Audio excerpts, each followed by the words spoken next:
Assalamualaikum warahmatullahi wabarakatuh. Perkenalkan, nama saya Retno Pangesti. Saya dari Prodi Akuntansi Syariah Universitas Islam Negeri Raden Intan Lampung. Di sini saya akan menjelaskan mengenai peradaban Islam pada dinasti Abbasiyah. Yang pertama, sejarah berdirinya dinasti Abbasiyah. Pemerintahan dinasti Abbasiyah dinisbatkan kepada Al-Abbas, paman Rasulullah Shallallahu Alaihi Wasallam. Khalifah pertama pada pemerintahan ini adalah Abdullah As-Saffah bin Muhammad bin Ali bin Abdullah bin Abbas bin Abdul Muthalib. Pemerintahan ini didirikan pada tahun 132 Hijriah atau 750 Masehi.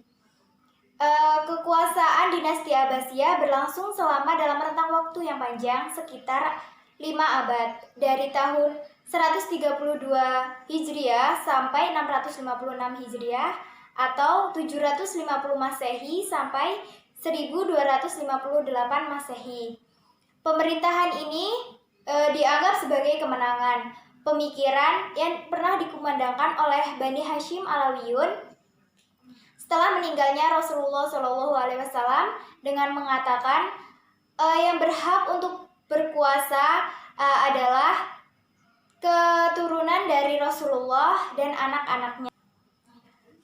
Sebelum berdirinya dinasti Abbasiyah, terdapat 3 poros utama yang menjadi pusat kegiatan antara satu dengan yang lain, memiliki kedudukan tersendiri dalam memainkan perannya untuk menegakkan kekuasaan keluarga besar paman Rasulullah Shallallahu Alaihi Wasallam, Abbas bin Abdul Muthalib. Dari nama Al-Abbas, paman Rasulullah Shallallahu Alaihi Wasallam, nama ini disandarkan pada 3 tempat pusat kegiatan, yaitu Humaimah, Kufah, Khurasan. Di kota Humaimah bermukim keluarga Abbasiyah. Salah seorang pimpinannya bernama Al-Imam Muhammad bin Ali yang merupakan peletak dasar-dasar bagi berdirinya dinasti Abbasiyah. Ia menyiapkan strategi perjuangan menegakkan kekuasaan atas nama keluarga Rasulullah Shallallahu Alaihi Wasallam. Para penerang dakwah Abbasiyah berjumlah 150 orang di bawah para pimpinannya yang berjumlah 12 orang, dan puncak pimpinannya adalah Muhammad bin Ali. Propaganda Abbasiyah dilaksanakan dengan strategi yang cukup matang sebagai gerakan rahasia. Akan tetapi Imam Ibrahim, pemimpin Abbasiyah yang berkeinginan mendirikan kekuasaan Abbasiyah, gerakannya diketahui oleh Khalifah Umayyah terakhir, yaitu Marwan bin Muhammad. Ibrahim akhirnya tertangkap oleh pasukan dinasti Umayyah dan dipenjarakan di Haran sebelum akhirnya dieksekusi. Ia mewasiatkan kepada adiknya Abul Abbas untuk menggantikan kedudukannya ketika tahu bahwa ia akan terbunuh, dan memerintahkan untuk pindah ke Kufah, sedangkan pimpinan propaganda dibebankan kepada Abu Salamah. Segeralah Abul Abbas pindah dari Humaimah ke Kufah, diiringi oleh para pembesar Abbasiyah yang lain seperti Abu Ja'far, Isa bin Musa, dan Abdullah bin Ali. Penguasa Umayyah di Kufah, Yazid bin Umar bin Hubairah, ditaklukkan oleh Abbasiyah dan diusir ke Wasit.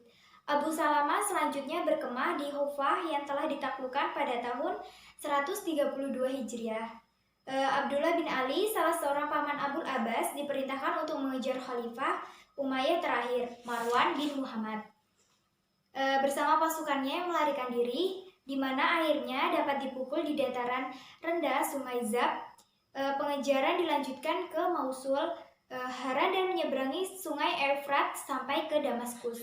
Khalifah itu melarikan diri hingga ke Fustat di Mesir dan akhirnya terbunuh di Busir, wilayah Al-Fayum, tahun 132 Hijriah atau 750 Masehi di bawah pimpinan Salih bin Ali, seorang paman Al-Abbas yang lain. Dengan demikian, maka tumbanglah kekuasaan dinasti Umayyah dan berdirilah dinasti Abbasiyah yang dipimpin oleh khalifah pertamanya, yaitu Abul Abbas As-Saffah, dengan pusat kekuasaannya awalnya di Kufah. Pemerintahan Abul Abbas As-Saffah. Bani Abbasiyah mewarisi imperium besar dari Bani Umayyah. Mereka memungkinkan dapat mencapai hasil lebih banyak karena landasannya telah dipersiapkan oleh Bani Umayyah, yang besar dan Abbasiyah yang pertama memanfaatkannya. Penggantian Umayyah oleh Abbasiyah ini di dalam kepemimpinan masyarakat Islam lebih dari sekedar penggantian dinasti. Ia merupakan revolusi dalam sejarah Islam, suatu titik balik yang sama pentingnya dengan revolusi Prancis dan revolusi Rusia di dalam sejarah Barat.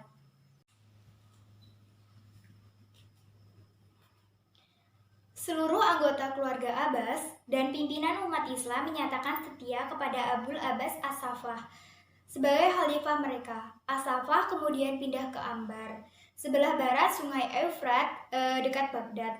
Ia menggunakan sebagian besar dari masa pemerintahannya untuk memerangi para pemimpin Arab yang kedapatan membantu Bani Umayyah. Ia mengusir mereka kecuali Abdurrahman yang tidak lama kemudian mendirikan dinasti Umayyah di Spanyol. As-Saffah juga memutuskan untuk menghabisi nyawa beberapa orang pembantu Bani Umayyah. Khalifah As-Saffah hanya bertahan selama 4 tahun, 9 bulan. Ia wafat pada 136 Hijriah di Abar, salah satu kota yang telah dijadikan sebagai tempat kedudukan pemerintahan. Ia berumur tidak lebih dari 33 tahun. Bahkan ada yang mengatakan umur As-Saffah ketika meninggal dunia adalah 29 tahun. Selama dinasti Abbasiyah berkuasa, pola pemerintahan yang diterapkan berbeda-beda sesuai dengan perubahan politik, sosial, dan budaya. Berdasarkan perubahan pola pemerintahan dan politik itu, para sejarawan biasanya membagi masa pemerintahan Bani Abbasiyah dalam 4 periode.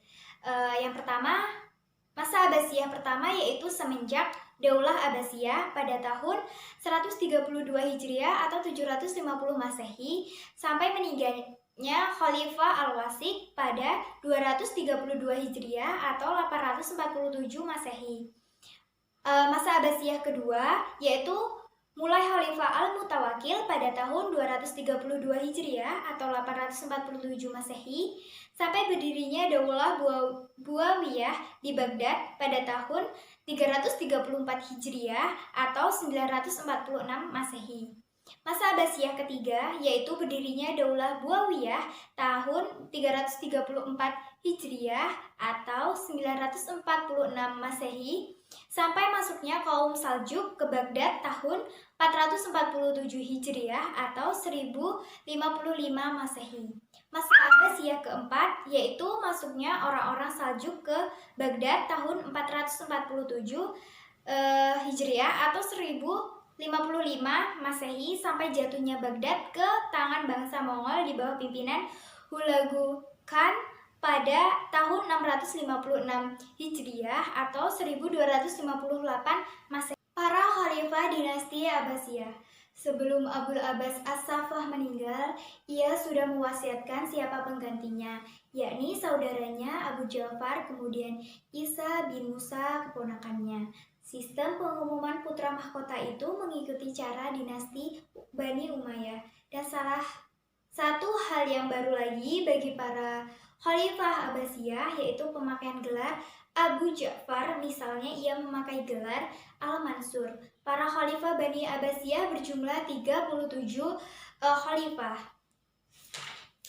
Pada masa bangsa Mongol dapat menaklukkan Baghdad tahun 656 Hijriah atau 1258 Masehi, ada seorang pangeran keturunan Abbasiyah yang lolos dari pembunuhan dan meneruskan kekhalifahan dengan gelar khalifah yang hanya berkuasa di bidang keagamaan di bawah kekuasaan kaum Mamluk di Kairo, Mesir tanpa kekuasaan duniawi yang bergelar sultan. Jabatan khalifah yang disandang oleh keturunan Abbasiyah di Mesir berakhir dengan diambilnya jabatan itu oleh Sultan Salim I dari Turki Utsmani ketika menguasai Mesir pada tahun 1517 Masehi. Dengan demikian hilanglah kekhalifahan Abbasiyah untuk selama-lamanya. Selanjutnya, masa kejayaan peradaban dinasti Abbasiyah. Puncak kejayaan dinasti Abbasiyah terjadi pada masa Khalifah Harun ar-Rasyid pada tahun 786 sampai 809 Masehi dan anaknya Al-Makmun 813 sampai 833 Masehi. Ketika ar-Rasyid memerintah, negara dalam keadaan makmur, kekayaan melimpah, Keamanan terjamin walaupun ada juga pemberontakan, dan luas wilayahnya mulai dari Afrika Utara hingga ke India. Pada masanya, hidup pula para filsuf, pujangga, ahli baca Quran, dan para ulama di bidang agama. Didirikan perpustakaan yang diberi nama Baitul Hikmah. Di dalamnya orang dapat membaca, menulis, dan berdiskusi. Khalifah Harun ar-Rasyid sebagai orang yang taat beragama menunaikan ibadah haji setiap tahun yang diikuti oleh keluarga dan pejabat-pejabatnya, serta para ulama dan berderma kepada fakir miskin. Pada masanya berkembang ilmu pengetahuan agama, seperti ilmu Al-Quran, ilmu Qiraah, ilmu hadis, fikih, ilmu kalam, bahasa, dan sastra. 4 mazhab fiqh tumbuh dan berkembang pada masa dinasti Abbasiyah. Imam Abu Hanifah meninggal di Baghdad pada tahun 150 Hijriah atau 677 Masehi, adalah pendiri mazhab Hanafi. Imam Malik bin Anas banyak menulis hadis dan pendiri mazhab Maliki. Wafat di Madinah tahun 179 Hijriah atau 795 Masehi.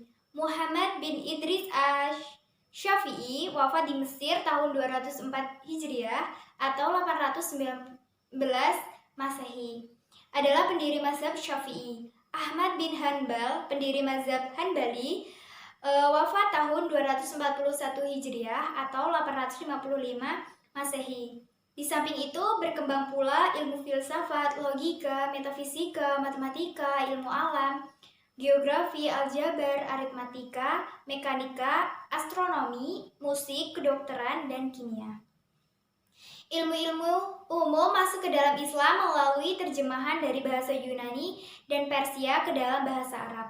Di samping bahasa India, pada masa pemerintahan Al-Ma'mun, pengaruh Yunani sangat kuat. Di antara para penerjemah yang masyhur saat itu adalah Hunainan bin Ishaq, seorang Kristen Nestorian yang banyak menerjemahkan buku-buku berbahasa Yunani ke bahasa Arab. Ia menerjemahkan kitab Republik dari Plato dan kitab kategori metafisika, makna moralia, dan Aristoteles. Baghdad sebagai pusat peradaban Islam. Kota Baghdad sebagai kota pusat intelektual, terdapat beberapa pusat aktivitas pengembangan ilmu, antara lain Baitul Hikmah, yaitu lembaga ilmu pengetahuan sebagai pusat pengkajian berbagai ilmu. Baghdad juga sebagai pusat penerjemahan buku-buku dari berbagai cabang ilmu yang kemudian diterjemahkan ke dalam bahasa Arab. Sebagai ibu kota, Baghdad mencapai puncaknya pada masa Harun ar-Rasyid. Walaupun kota tersebut belum 50 tahun dibangun, kemegahan dan kemakmuran tercermin dalam istana khalifah yang luasnya sepertiga dari kota Baghdad yang berbentuk bundar itu, dengan dilengkapi dengan bangunan sayap dan ruang audiensi yang dipenuhi berbagai perlengkapan yang terindah. Dengan demikian, dinasti Abbasiyah dengan pusatnya di kota Baghdad sangat maju sebagai pusat peradaban dan pusat ilmu pengetahuan. Beberapa kemajuan dalam berbagai bidang kehidupan, yaitu pada bidang agama, terdapat fikih, ilmu tafsir, ilmu hadis, ilmu kalam, dan ilmu bahasa. Pada bidang umum, terdapat filsafat, ilmu kedokteran, farmasi, ilmu astronomi, matematika, geografi, sejarah, sastra, dan lain-lain. Selanjutnya, faktor-faktor yang menyebabkan kemunduran dinasti Abbasiyah. Menurut W. Montgomery Watt, bahwa beberapa faktor yang menyebabkan kemunduran pada masa dinasti Abbasiyah adalah sebagai berikut. Yang pertama, luasnya wilayah kekuasaan Daulah Abbasiyah, sementara komunikasi pusat dengan daerah sulit dilakukan. Yang kedua, dengan profesionalisasi angkatan bersenjata, ketergantungan khalifah kepada mereka sangat tinggi. Yang ketiga, keuangan negara sangat sulit karena biaya yang dilakukan untuk tentara bayaran sangat besar. Pada saat kekuatan militer menurun, khalifah tidak sanggup memaksa pengiriman pajak ke Baghdad. Sedangkan menurut Dr. Badri Yatim, di antara hal yang menyebabkan kemunduran Daulah Bani Abbasiyah adalah sebagai berikut. Yang pertama, persaingan antar bangsa. Yang kedua, kemerosotan ekonomi. Yang ketiga, konflik keagamaan. Yang keempat, perang salib. Yang kelima, serangan bangsa Mongol. Selanjutnya, akhir kekuasaan dinasti Abbasiyah. Akhir dari kekuasaan dinasti Abbasiyah ialah ketika Baghdad dihancurkan oleh pasukan Mongol yang dipimpin oleh Hulagu Khan pada tahun 656 Hijriah atau 1258 Masehi. Hulagu Khan adalah seorang saudara Kubilai Khan yang berkuasa di Cina hingga ke Asia Tenggara. Dan saudara Mongke Khan yang menugaskannya untuk mengembalikan wilayah-wilayah sebelah barat dari Cina ke pangkuannya. Baghdad di bumi hanguskan dan diratakan dengan tanah. Khalifah Bani Abbasiyah yang terakhir dengan keluarganya yaitu Al-Mu'tasim bila dibunuh.